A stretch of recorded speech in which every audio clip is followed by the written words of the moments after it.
Welcome, sleepy souls. I am your storyteller, Mr. Dread. Tonight, I'm here to help you drift into deep, peaceful sleep.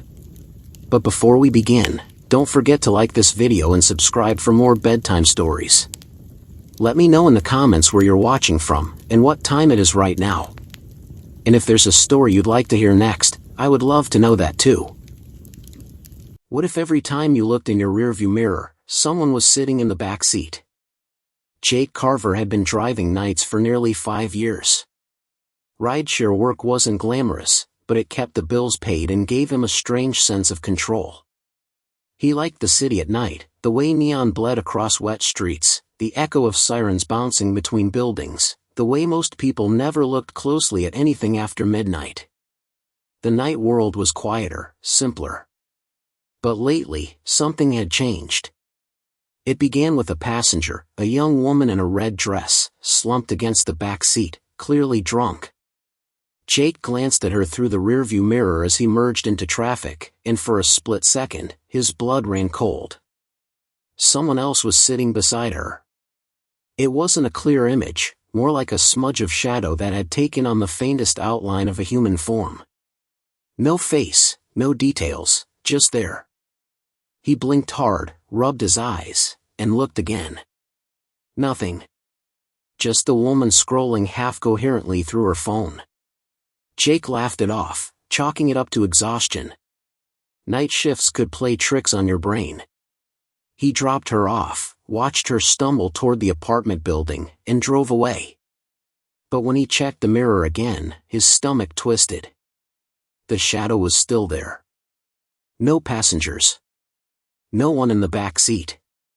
But in the mirror, just for a heartbeat, the dark figure sat perfectly still, its shape impossibly solid, as though refusing to vanish.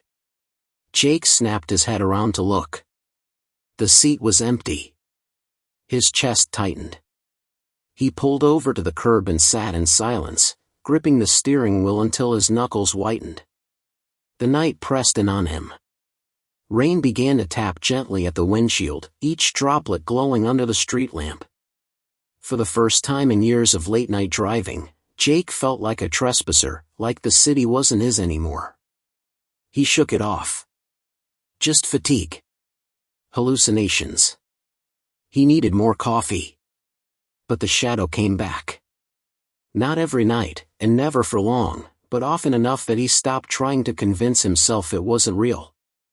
Sometimes it appeared beside a passenger. Other times, when the seat was empty, it sat alone, staring forward, still and patient. The worst part was its silence. Jake tried telling himself that if it was a ghost, at least ghosts made sense in horror stories. They wailed, they moaned, they haunted for reasons you could sometimes unravel. But this was nothing but a watcher. No sound, no movement, no explanation. And then came the first disappearance. It was a rainy Tuesday when he picked up a businessman from the airport. The guy smelled like expensive cologne and kept tapping at his laptop in the back seat, muttering about deadlines. Jake caught the faint shape in the mirror again, seated just behind the man's left shoulder. His throat went dry, but he said nothing. What could he say? They reached the destination, a glossy condo downtown. Jake parked, the man shut his laptop, muttered a thanks, and opened the door. Except, he didn't step out. Jake blinked. The man was gone. The back door hung wide open, rain spilling onto the seat. His bag, his laptop, even the faint cologne scent, all gone, as if he had never been there. Jake twisted around in shock. "Sir," he called, voice cracking. But the street was empty, silent except for rain. His eyes darted back to the mirror. The shadow sat alone again, perfectly centered in the back seat, its head tilted slightly, as though it was finally acknowledging him. Jake slammed the door shut, breathing hard, his pulse hammering in his temples. He drove without direction, just to escape the spot, his thoughts unraveling with every block. By the time he pulled into an all-night diner parking lot, his hands wouldn't stop trembling. He sat in the driver's seat for nearly 10 minutes before forcing himself out. He needed a crowd, the hum of voices, the safety of fluorescent lights. Inside, the diner smelled of coffee and grease. Jake slid into a booth, ordered the strongest coffee they had, and tried to steady himself. But even there, surrounded by clinking plates and murmured conversations, he couldn't shake the thought. The man had vanished. Just gone. And the shadow had been watching. Jake wrapped his hands around the mug, staring at the steam. Maybe he had imagined the whole thing. Maybe exhaustion had crossed into full-blown hallucination. That had to be it. Then his phone buzzed. He glanced at the screen. It was a rideshare notification, his passenger from earlier, the businessman. The app read, "Trip completed. Rider dropped off. 5 stars." Jake's mouth went dry. How could the ride be marked completed when the man had never left the car? And who gave the 5-star review? He turned slowly toward the diner window. His car sat under the yellow glow of the parking lot light. Rain streaked the glass, distorting the reflection. But through the driver's side mirror, Jake swore he could see it. The shadow. Still there. Still waiting. The first passenger has vanished, the app marks the ride as complete, and the shadow is now unmistakably tied to Jake. Jake barely slept after that night. Every time he shut his eyes, he saw the open car door, the empty seat, the dark outline staring back at him through the mirror. His alarm buzzed at noon, but he didn't get up right away. Instead, he lay still, staring at the cracked ceiling of his apartment, replaying the businessman's disappearance over and over again. No explanation fit. People didn't just vanish. And yet, he couldn't deny what he had seen. By dusk, against his better judgment, Jake was back in the driver's seat. He told himself it was just work, he needed the money, he couldn't afford another missed shift, but deep down he knew it was more than that. Something about the shadow had hooked him, pulled him into its orbit. He had to know if it would return. The city was alive with Friday night chaos, bars spilling laughter into the streets, sirens crying in the distance, red and white lights streaking against wet pavement. Jake picked up a young couple first, both drunk and giggling, whispering half-heartedly into each other's ears. They barely noticed him. But Jake noticed them. Or rather, he noticed what sat between them. The shadow. Not a vague blur this time. Not a trick of tired eyes. It was clearer, sharper, like fog slowly condensing into shape. A head, shoulders, and the faint suggestion of long arms folded in its lap. Neither passenger reacted. They leaned into each other, eyes glassy with alcohol, completely oblivious. Jake's throat felt like sandpaper. He gripped the steering wheel so hard his knuckles ached. He didn't want to look, but the mirror demanded his attention. Every time his eyes flicked upward, the thing seemed more solid, more present. When the couple asked to stop at a corner bar, Jake pulled up and waited for them to climb out. The man stumbled, pulling his girlfriend with him, both of them laughing. They closed the door. But they didn't walk away. Because they weren't there at all. The sidewalk was empty. The rain-slicked street reflected only neon signs and the silhouettes of strangers passing by. Jake twisted around, his chest pounding. The back seat was empty, except for one thing. The shadow. Sitting upright. Still. Patient. Jake nearly screamed. Instead, he slammed his foot on the gas, pulling away so fast the tires squealed. His hands shook violently, and for a split second he thought about driving straight to the police station. But what would he tell them? "Officer, 3 passengers vanished from my car because of the shadow I keep seeing in the rearview mirror." They'd lock him up for a psychiatric evaluation. No one would believe him. By the time he calmed enough to pull into a quiet side street, he realized something terrifying. The app had once again marked the ride as complete. He hadn't ended it. He hadn't touched his phone. And yet, when he checked the screen, both passengers had already rated him 5 stars. Jake's pulse thundered in his ears. He dropped the phone onto the passenger seat like it was burning him. His eyes crept upward to the mirror, dreading what he would see. Empty. The shadow was gone. For the next hour, Jake drove aimlessly, ignoring ride requests, fighting the urge to just abandon the car and walk home. But his curiosity was stronger than his fear. It was like some sick magnet, pulling him closer each time. He needed answers. If this thing was tied to his car, if it only appeared during rides, then maybe he could learn its rules. Finally, around midnight, he accepted another request. A man in his early 20s climbed into the back seat, hoodie pulled low over his head, earbuds in. Jake studied him nervously through the mirror, but this time, the shadow wasn't there. Just one lone passenger scrolling on his phone. Relief washed over him. Maybe it had left for good. Maybe he had just imagined. The young man vanished mid-song. One moment he was mouthing lyrics, head bobbing to music only he could hear. The next, the earbuds dangled against the seat, swaying gently. The hoodie crumpled into itself, collapsing as if the body inside had dissolved into thin air. Jake slammed on the brakes, nearly rear-ending a parked car. "Jesus Christ," he shouted into the empty back seat. His voice cracked, high and raw, like a child waking from a nightmare. He wanted to cry, scream, vomit, all at once. His phone buzzed again. He didn't want to look, but his eyes betrayed him. The rideshare app glowed against the dark interior, smug in its simplicity. Trip completed. 5 stars. Jake's breath came in short, shallow bursts. His reflection in the windshield looked pale, hollow-eyed. He couldn't do this anymore. He had to stop driving. He had to.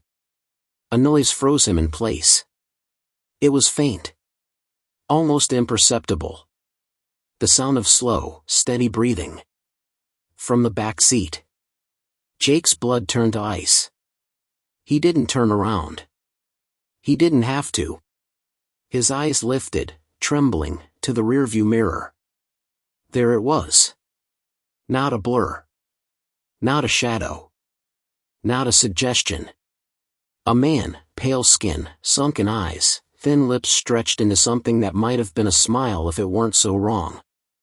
He sat calmly, hands folded, staring directly into the mirror. Directly at Jake. The shadow has finally taken a human form, and it's no longer content to stay vague. Jake couldn't move. His entire body locked tight, his fingers clamped on the steering wheel, breath held like the smallest exhale might shatter reality. The man in the back seat, the thing, wasn't a vague smear anymore. It had mass, it had form, it had eyes. Hollow, sunken eyes that glistened faintly in the dashboard light, like pits of oil catching fire.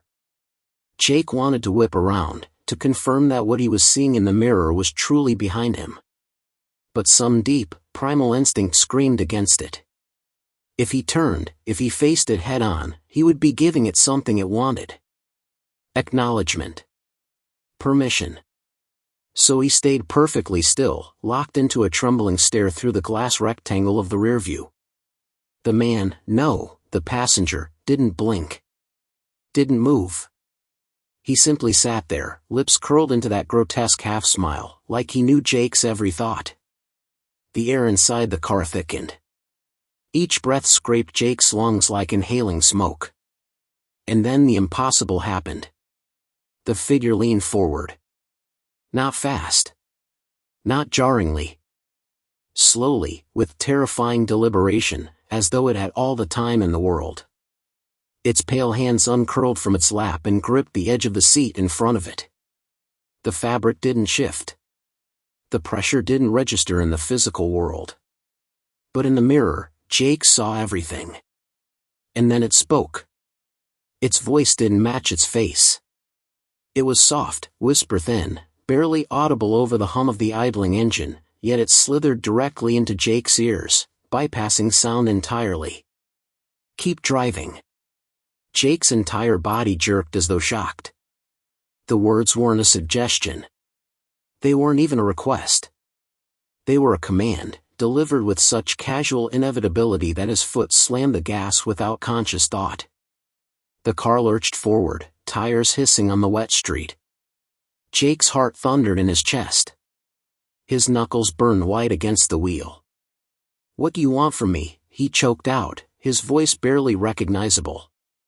The figure leaned closer in the mirror. Its mouth stretched wider, though the smile never warmed, never became human. "Passengers." The word rattled in Jake's skull like a stone dropped down a well. He swallowed hard, throat tight. "What do you mean?" The passenger tilted its head, studying him with those black, depthless eyes. "Drive. Pick them up. Deliver them." Jake's stomach twisted into knots. He didn't understand. He didn't want to understand. But the memory of the businessman, the couple, the young man, all vanishing, all marked as completed in his app, suddenly made sense in a way he wished it didn't. They weren't passengers. They were offerings. And he was the chauffeur.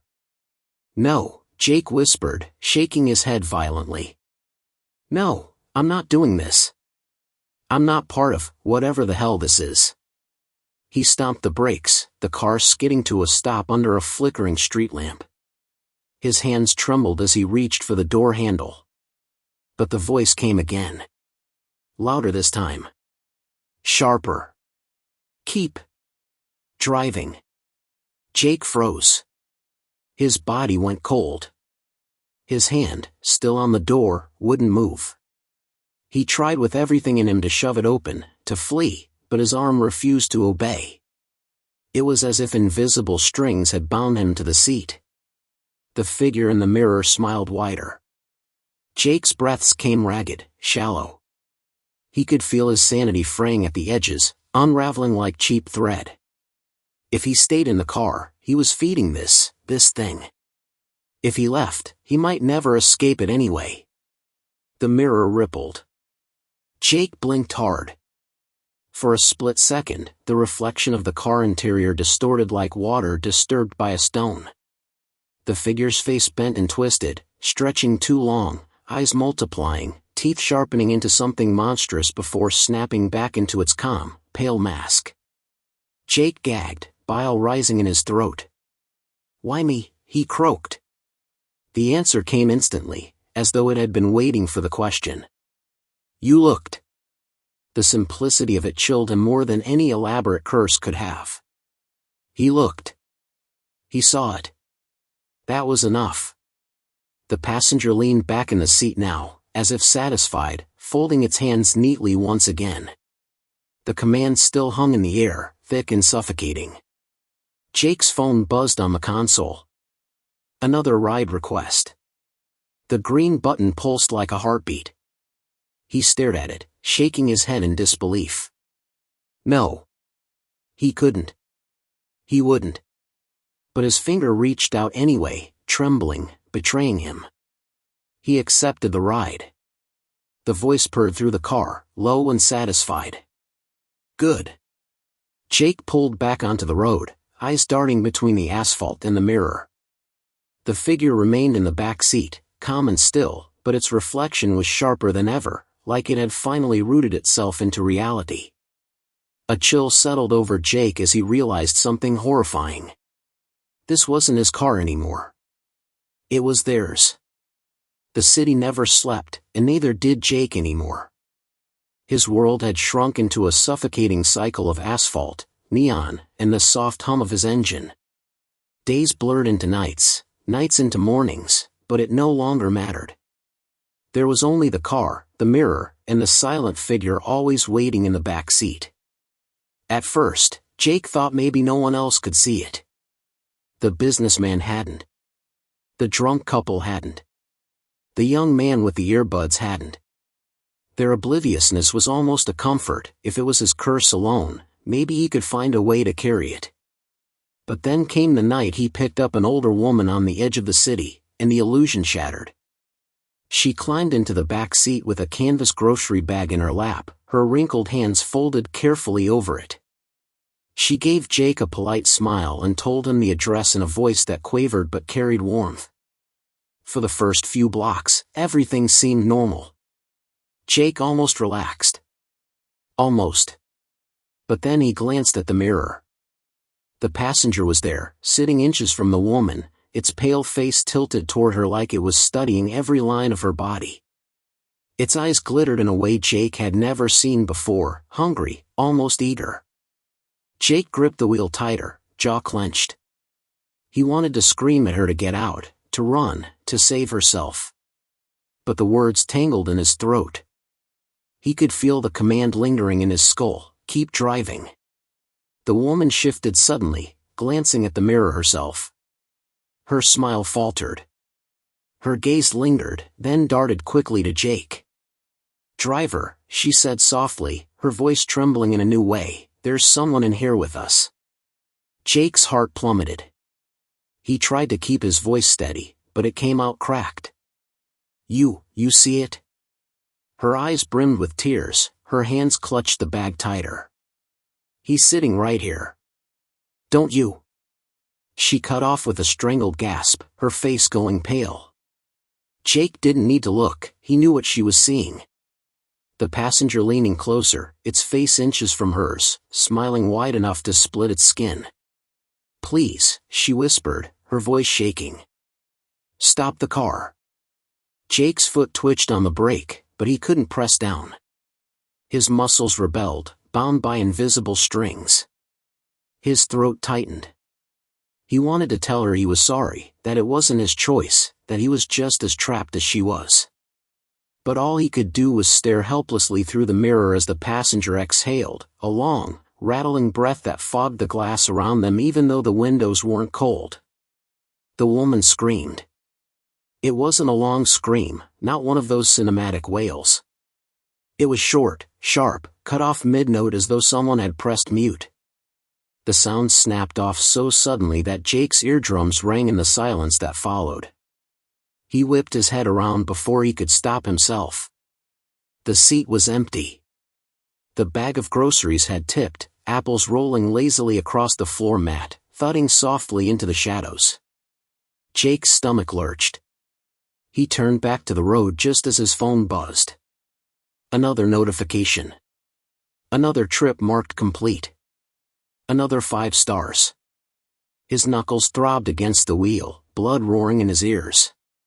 It wasn't just him anymore. Someone else had seen it. Someone else had confirmed what was happening wasn't in his head.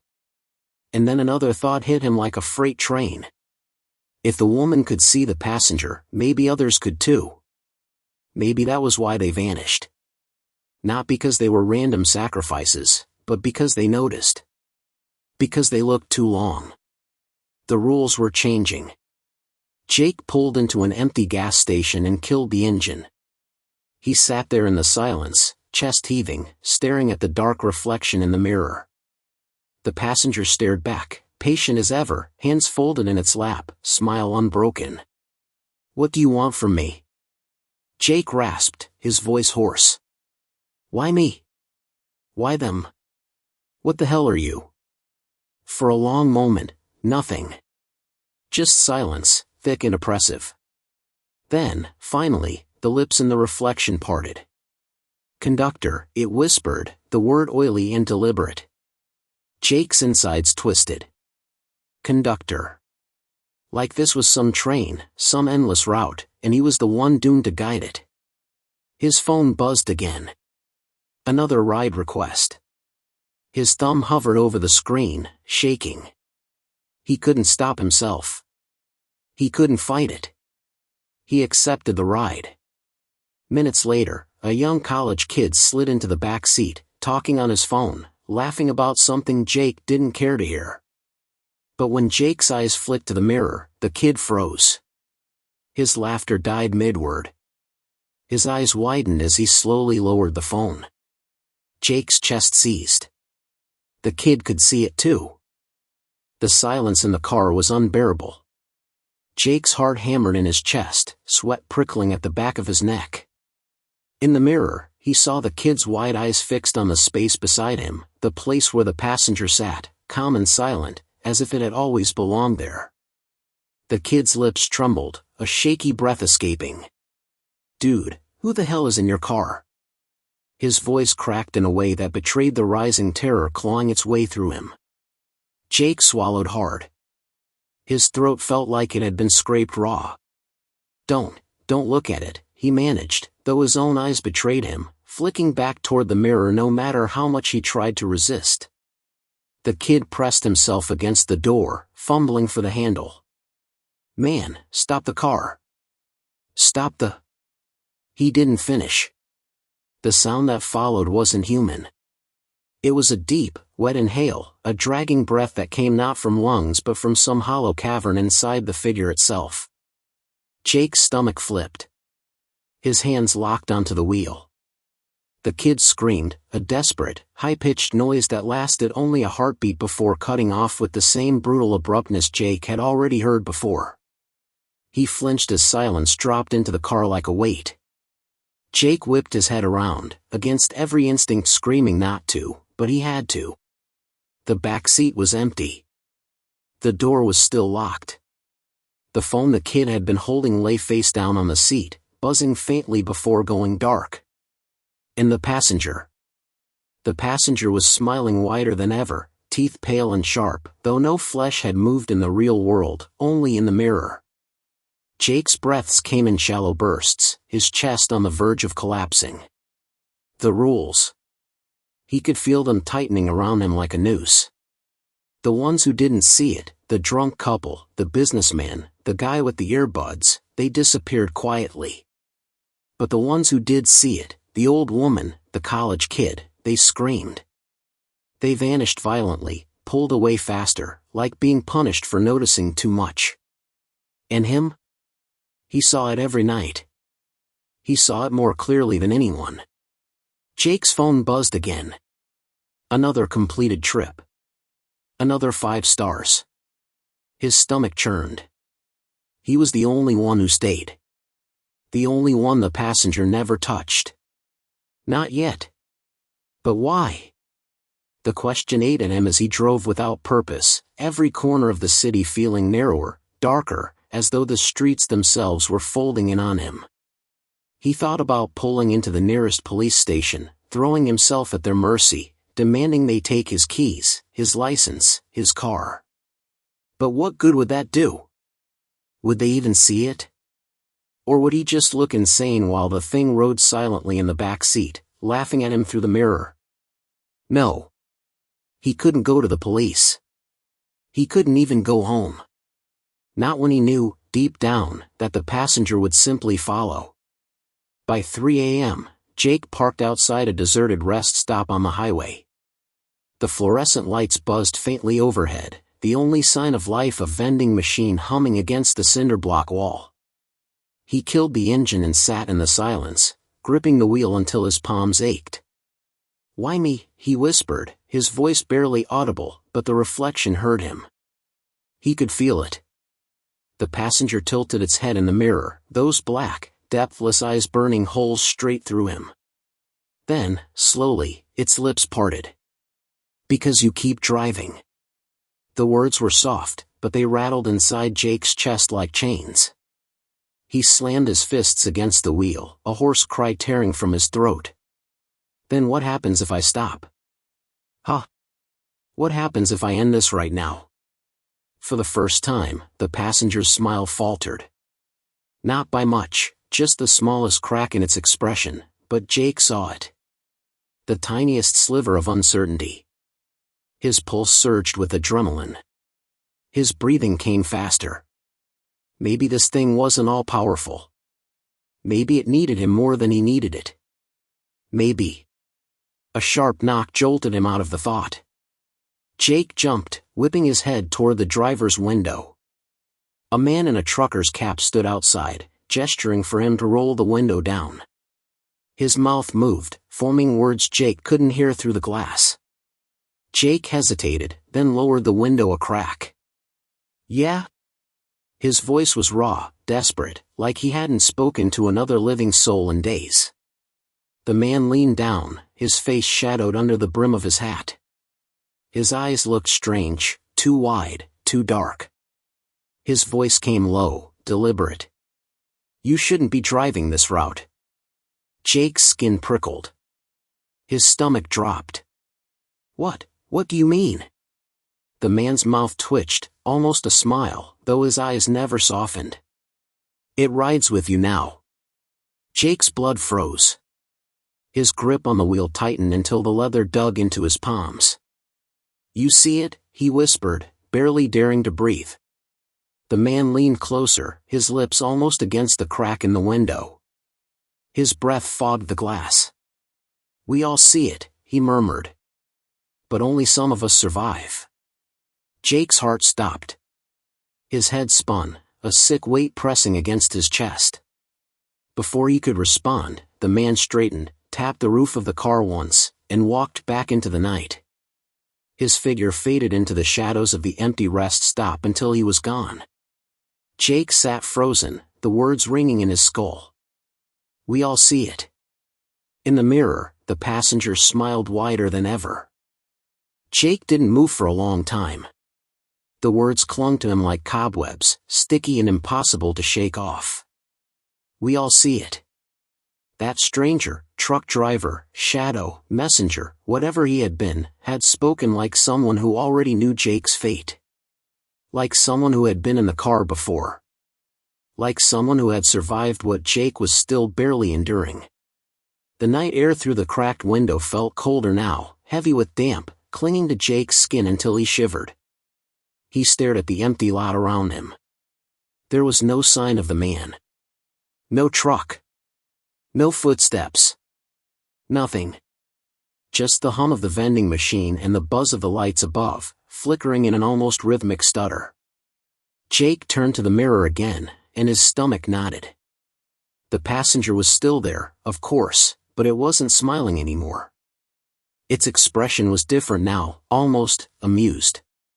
As if the interaction had been orchestrated for its entertainment. Jake thought of the words again. We all see it. How many others?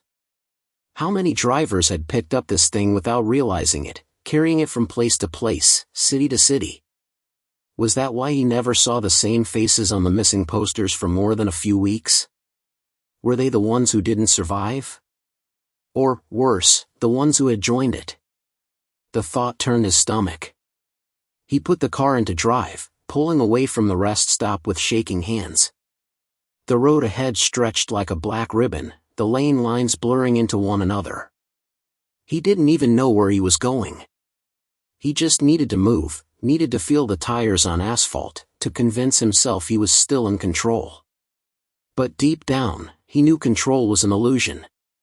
At 4 a.m., the ride requests slowed to nothing. The city quieted, leaving Jake with his thoughts and the heavy presence in his mirror.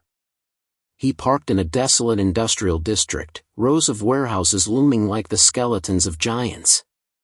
The silence pressed in on him, broken only by the ticking of the cooling engine. And then his phone buzzed again.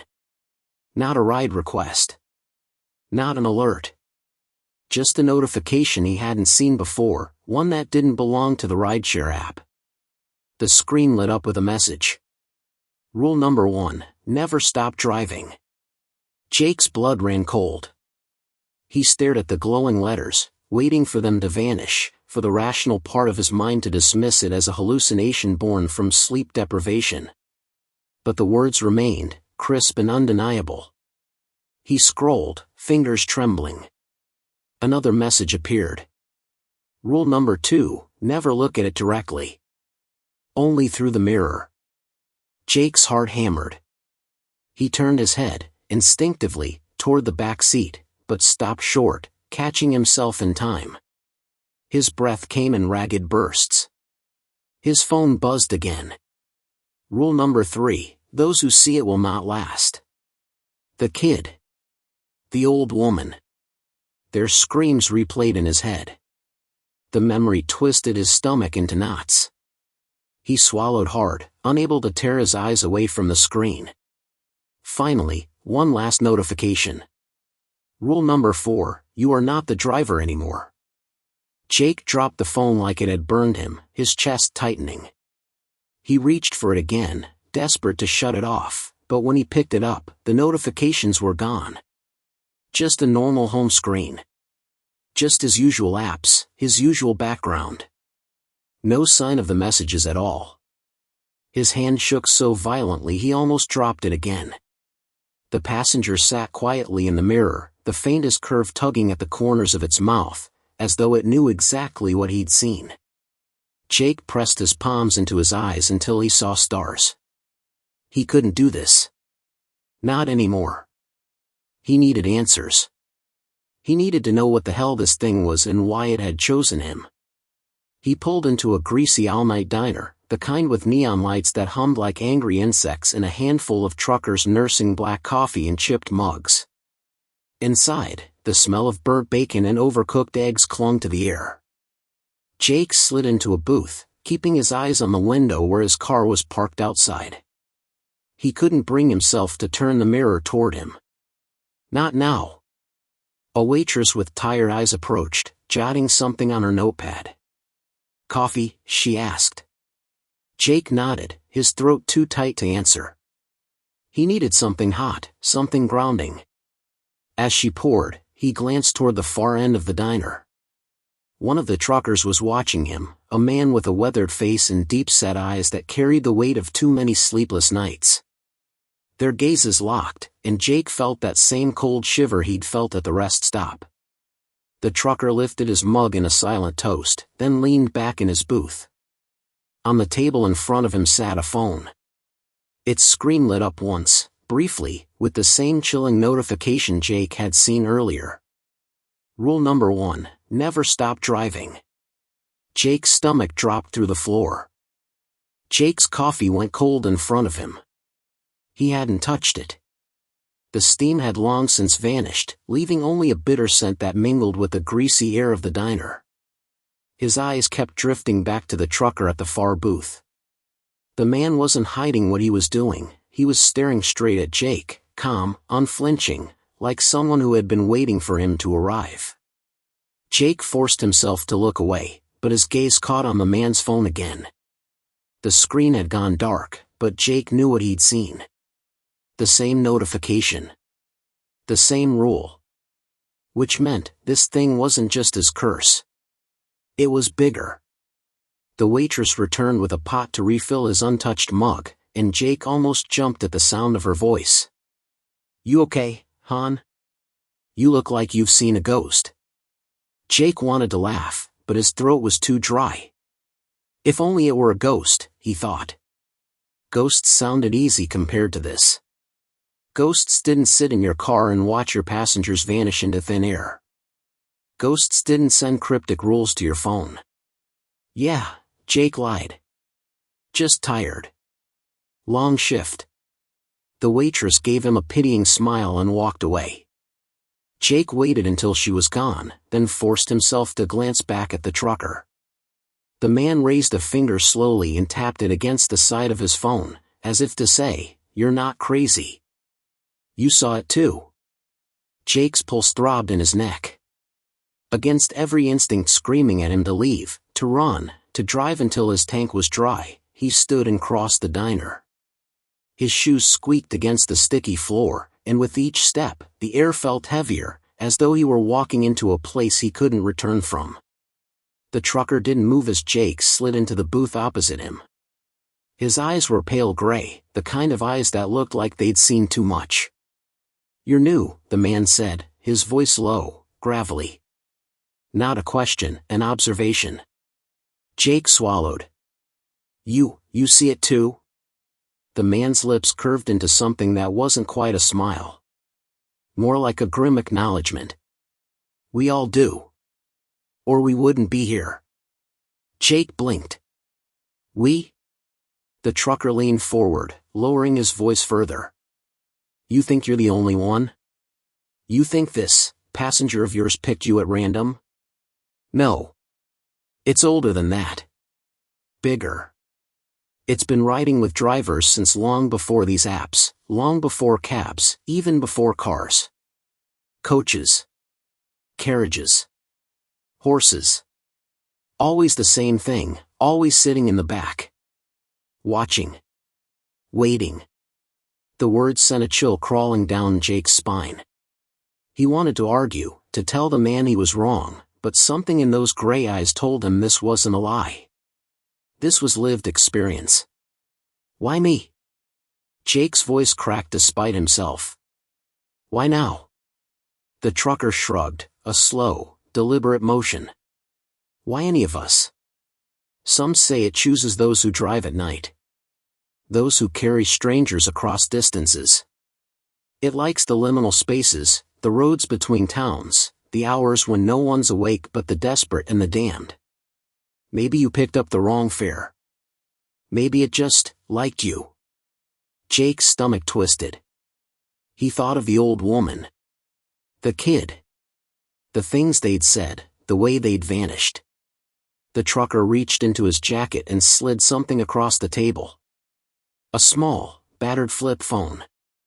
Its screen was cracked, its casing scarred from years of use. Take it, the man said. Jake hesitated. What is this? The trucker leaned back, his gaze drifting past Jake toward the darkened windows of the diner where the outline of Jake's car sat like a waiting predator. It's how we find each other. Those rules you saw? They're real. They're the only thing keeping you alive. That phone will tell you more. But it won't save you. Jake stared at the device, his fingers itching to touch it, terrified to take it. Why are you giving this to me? He asked finally. The trucker's eyes hardened. Because I'm done. Been driving too long. I can't keep running from it. You're young. You've still got some fight left in you. Maybe you'll last longer than the rest of us. Jake wanted to ask what he meant, but the man stood suddenly, dropping a crumpled bill on the table. He didn't look at Jake again as he walked out of the diner, heavy boots echoing against the tile. The door chimed, and then he was gone. Jake sat frozen, the flip phone between them like a ticking bomb. Outside, his car waited. The passenger waited. He reached out, hand trembling, and picked up the phone.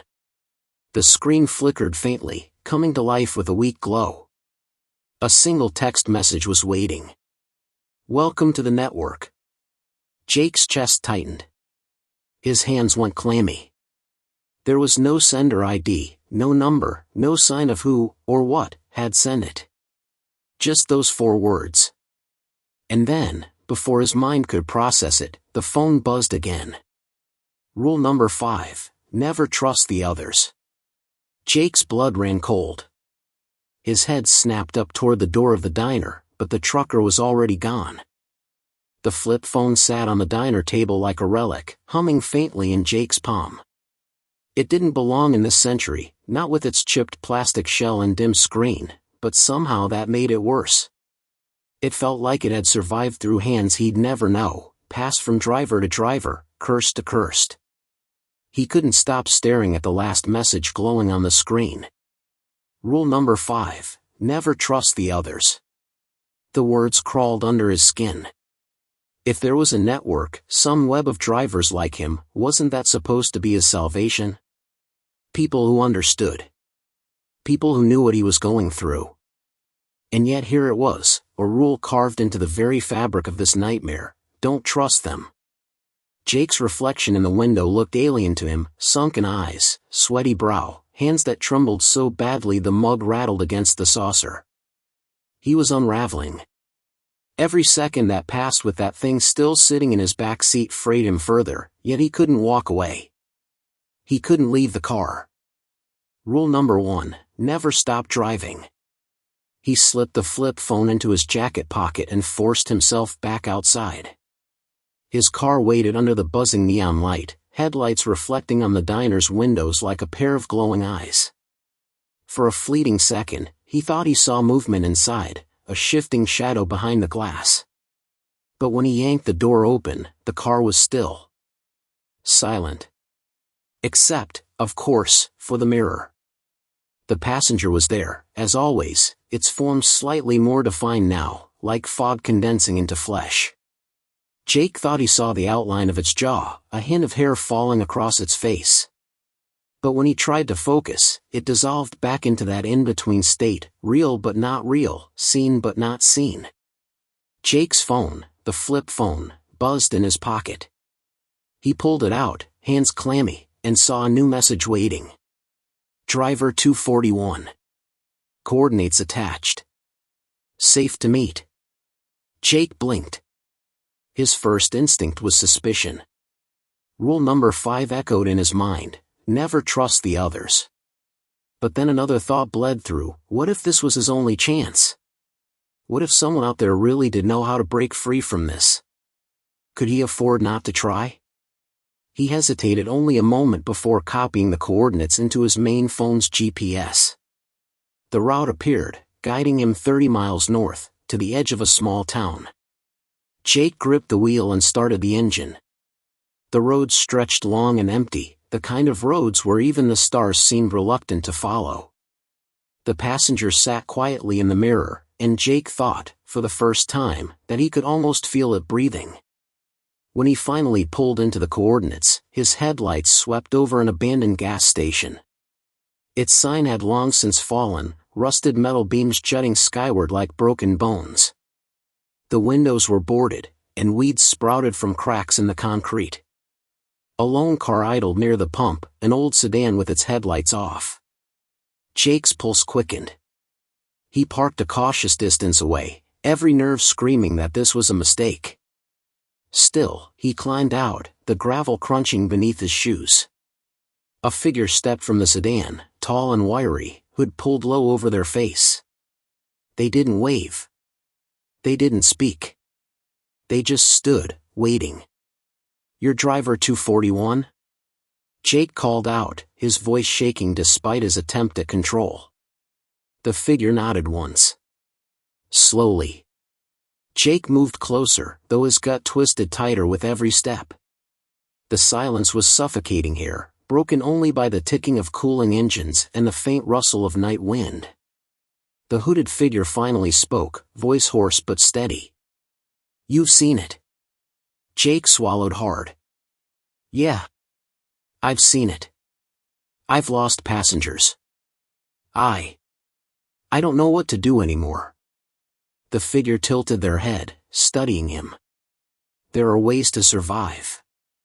But it costs." Jake's stomach dropped. "Costs?" The figure stepped closer, their face still hidden. "It doesn't take everyone. Only some. The rest, it lets go.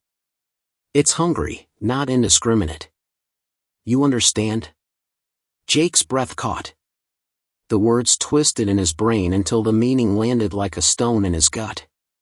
Sacrifice. They were talking about sacrifice. You're saying I have to let it take them. My passengers."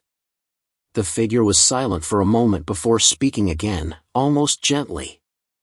"Better them than you. That's how you last. That's how we all last."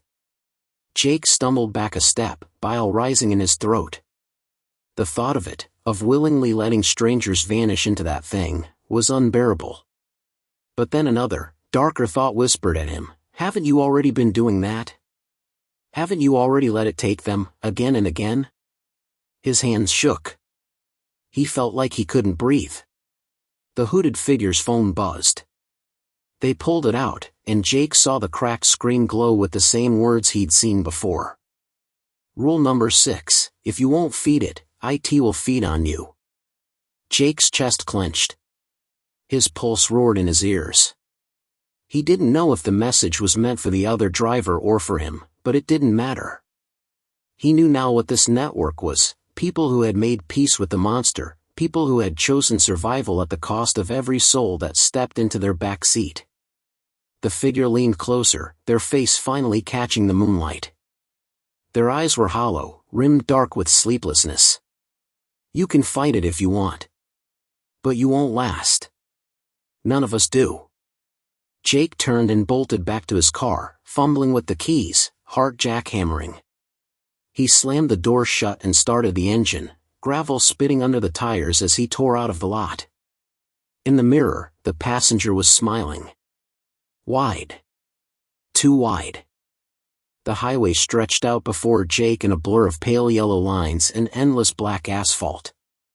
His knuckles were bone-white on the steering wheel, his chest heaving in uneven breaths. The words of driver 241 wouldn't leave his head, looping like a curse, better them than you. That's how we last. Jake shook his head violently, muttering to himself. No. No, I'm not like them. But the memory clawed at him, his passengers' faces vanishing mid-sentence, their screams swallowed by the silence of the back seat. Hadn't he already been complicit? Whether he wanted it or not, hadn't he already fed the passenger?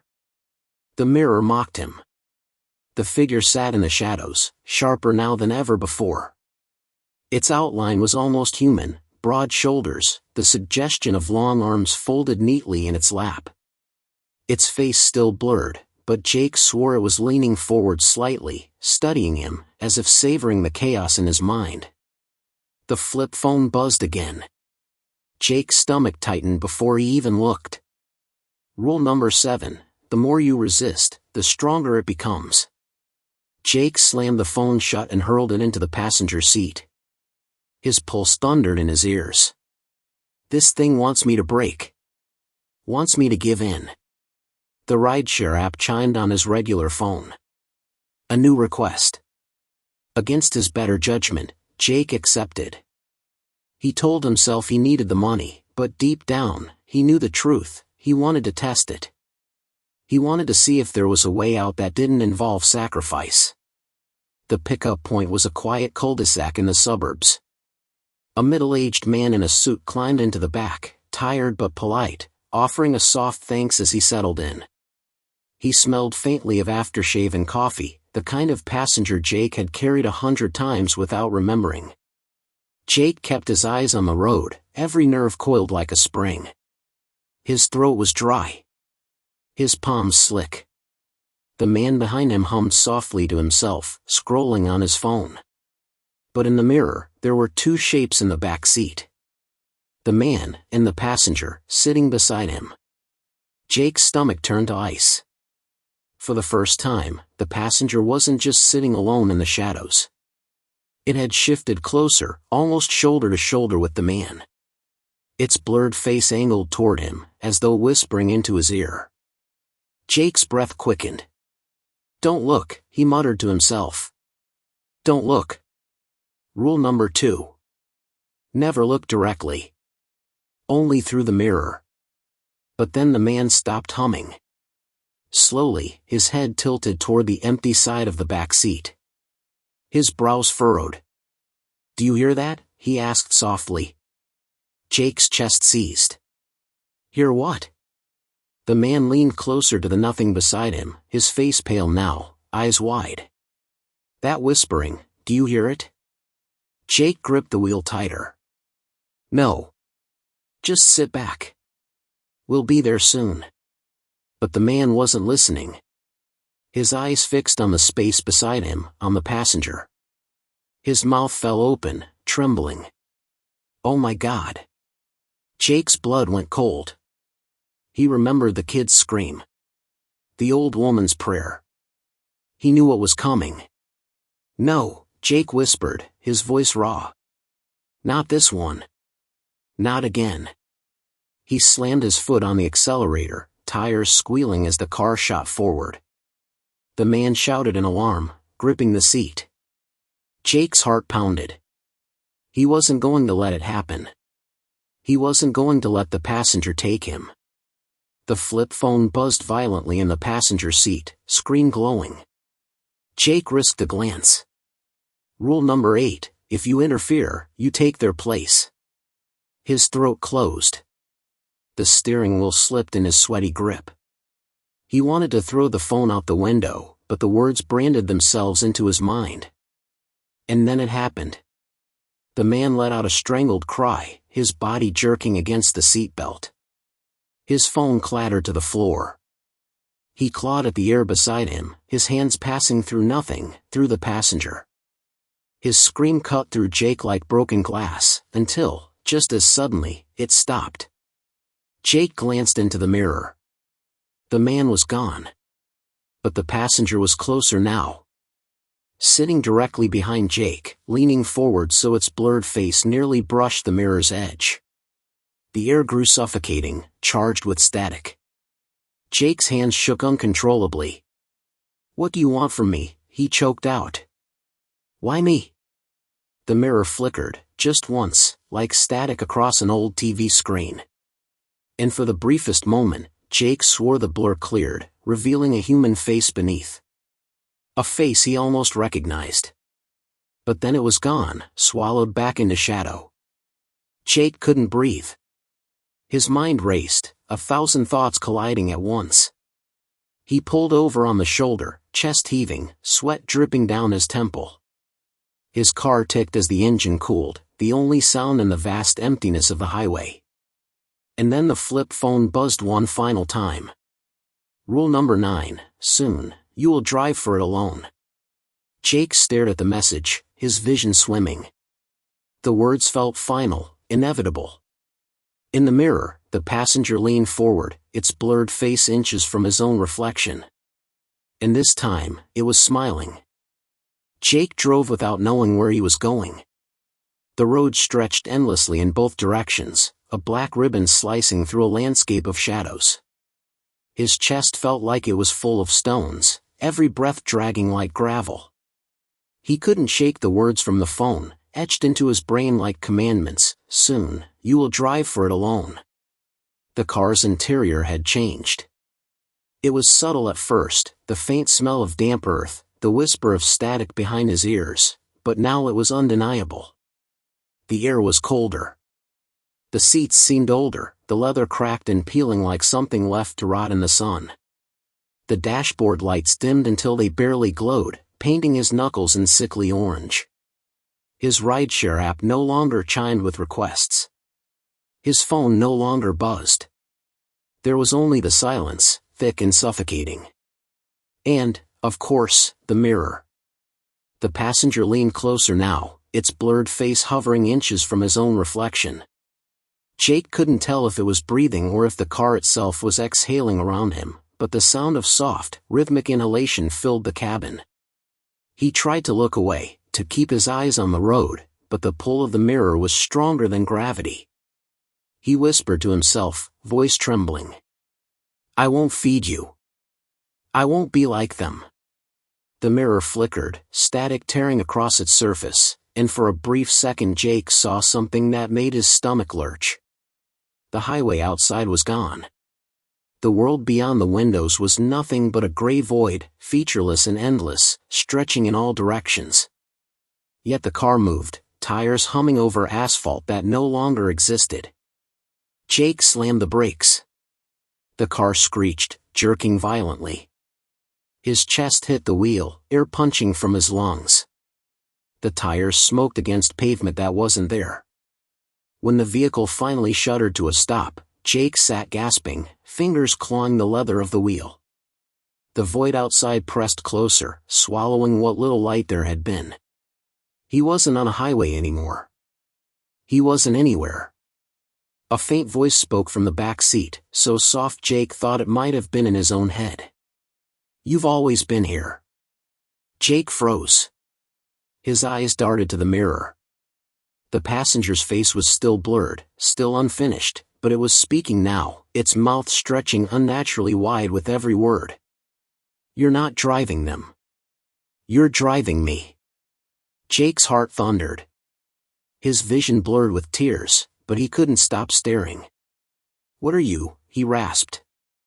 The passenger tilted its head, and for the first time, the blur began to lift. Shapes emerged. Cheekbones. A jawline. The hollow sockets of eyes. Jake's breath caught in his throat. He knew that face. It was impossible, but he knew it. It was his. Jake's own reflection stared back at him from the back seat, sunken, ghostly, distorted, like a version of himself worn down by decades of sleepless nights. Its lips curled into a smile that was nothing like his own. "You picked me up the night you first drove," it whispered. "Every mile since has been mine. Every passenger lost was never theirs to begin with. They were yours. Memories flashed in Jake's mind with a brutal clarity, the first strange request, the vanishing faces, the whispers. It hadn't been feeding on strangers. It had been feeding on him, piece by piece, ride by ride. Each scream, each disappearance, had been another shred of himself stripped away and swallowed.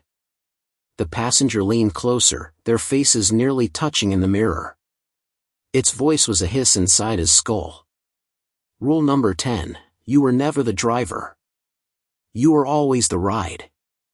Jake screamed, slamming his fists into the wheel, into the dashboard, into anything that would anchor him to reality. The car shuddered violently, the void outside roaring like a storm. Lights flickered, metal groaned, glass cracked as if the vehicle itself were splitting apart. The last thing Jake saw in the mirror before it shattered was his own hollow reflection, smiling back at him with endless, empty eyes. Then the world went dark. Epilogue. A new rideshare driver scrolled through his app for the first time, fresh-faced and eager for the night ahead. His car smelled of new upholstery, the screen on his phone gleamed bright, and the roads stretched open before him. When he checked his rearview mirror, just to adjust it, he froze. For a fraction of a second, he thought he saw someone sitting in the back seat. Just a blur. Just a shadow. And then it was gone. The passenger was never simply a ghostly rider, it was Jake himself, eroded by years of feeding the road, becoming the very entity he feared. The cycle continues with the next unsuspecting driver.